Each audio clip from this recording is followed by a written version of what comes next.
I probably know about the new generation of My Little Pony Friendship is Magic.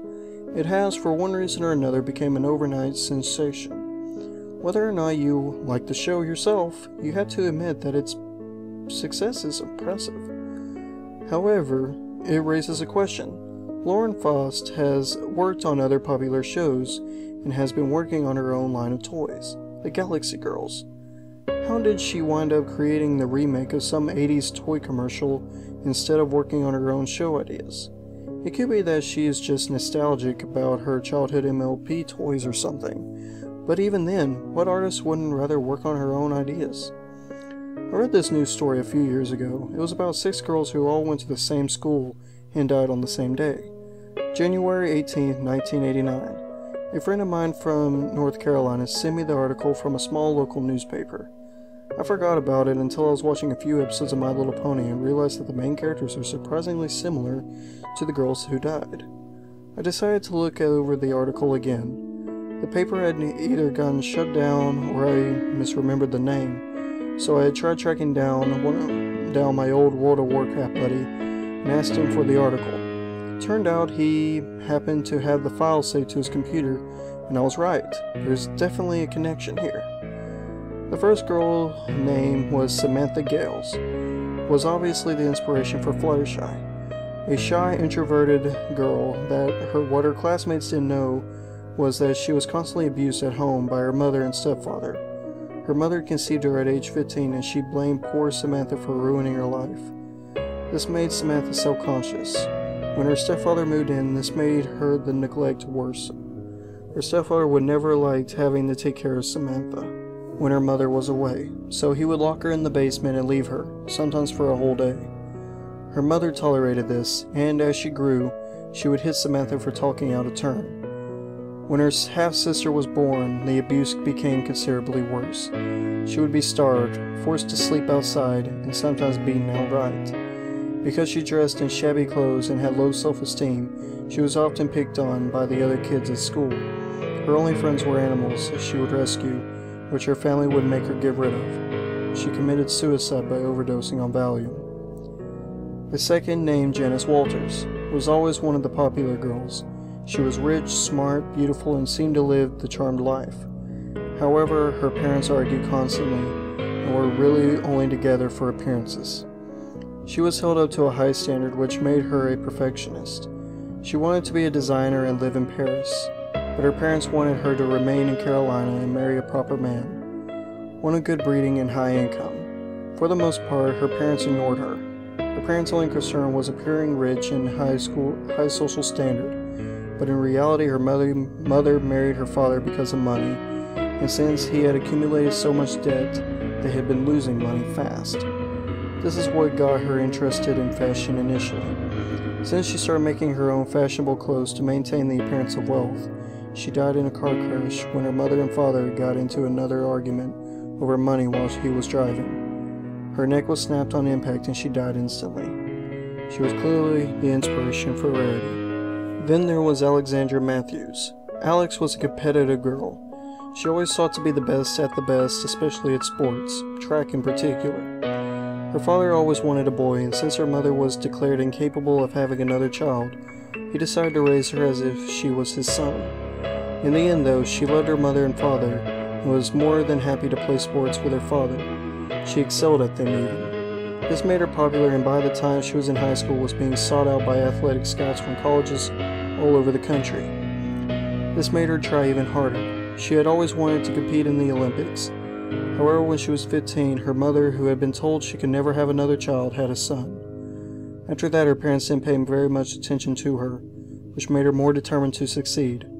She ended up pushing herself so hard at track, she neglected her friends, her grades, and even her personal health. At one point, she became so desperate she started taking steroids. What her and her family didn't know was that she had a minor heart condition that the steroids worsened. Since she was pushing herself so hard physically as well, she ended up collapsing during a match due to a heart complication. She died in the hospital a few days later. In the show, Rainbow Dash seems to be the most similar. The girl most similar to Applejack, Jamie Sanders, was a farm girl just like the character based off of her. What the show didn't include was that her farm was run down, and her family always struggling with money. She oftentimes worked odd jobs under the table to try and help to support her family. She had many brothers and sisters, and she was the second, which meant it was up to her and her brother to take care of the youngins. This meant she didn't have enough time to hang out with friends or take any extracurricular activities, or even do her homework on most nights. She had an aunt whom her family from Manhattan was based off of, who kept offering to send money to support her mother and father, but they were proud and always refused. That is until her father died from a heart attack in 1987. Her mother followed shortly after, having killed herself when she couldn't handle the pressure of taking care of all their children. They were taken in by their then senile grandma, who was incapable of truly taking care of them. Jamie herself oftentimes helped out with other families' yard work to keep her family afloat. She died when she fell into a wood chipper. Pinkie Pie's inspiration probably has the saddest story. Katherine Jackson was a foster child and moved from home to home. Her birth father killed her mother and himself in a fit of rage when she was 5, and she could never quite settle into a good home. Some of the foster families who would take her in were merely interested in the financial support adopting a child would bring, and would refuse to feed or clothe her. Even when she was in a nice home with a good family, the old memories still haunted her, breaking her fragile sanity into a million pieces. She would have nightmares of her mother screaming and bleeding and her father screaming for her, claiming to be after her next. By the time she was in high school, she completely snapped. She started to hallucinate and act out of class. Many of the other kids and even teachers assumed that she was merely hyperactive and was trying to be funny. She would oftentimes paint and draw and write about fantastical things and dressed in over-the-top clothing. All the while, her condition was getting worse and worse, the voices and images becoming more realistic and more demanding. She died when she jumped off a building, one of the voices having told her she could fly. What makes that last fact even more chilling is that Lauren originally designed Pinkie Pie to be a Pegasus, as seen in her early development sketches. The last, Twilight Sparkle's inspiration was an A student by the name of Cynthia Little. She was held up to a high standard from a young age. Her older brother was always getting awards for academic and athletic achievement, and she was held up to the same high standard. She ended up neglecting other facets of her life in order to make sure she got the best grades. For a while this worked. Her parents were proud of her accomplishments and bragged to their friends about not just to have one genius child, but 2. That is until a local private academy for the gifted started to become interested in her, among several other advanced students. She knew that she would have to be the best. This would be the best opportunity she could have to prove herself as the perfect child. But the pressure was high. She knew that there were limited spots for new students, and she knew that there would be a test and an essay required to get in. So she became a little desperate. She studied to the point where she would hardly eat and never sleep.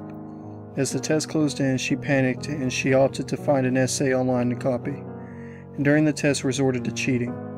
When she was caught, her parents were horrified. She sank into a deep depression and eventually hung herself to save herself the shame of being an imperfect daughter. You might be wondering now why Lauren Foss would be inspired to make a sweet children's show inspired by such depressing events.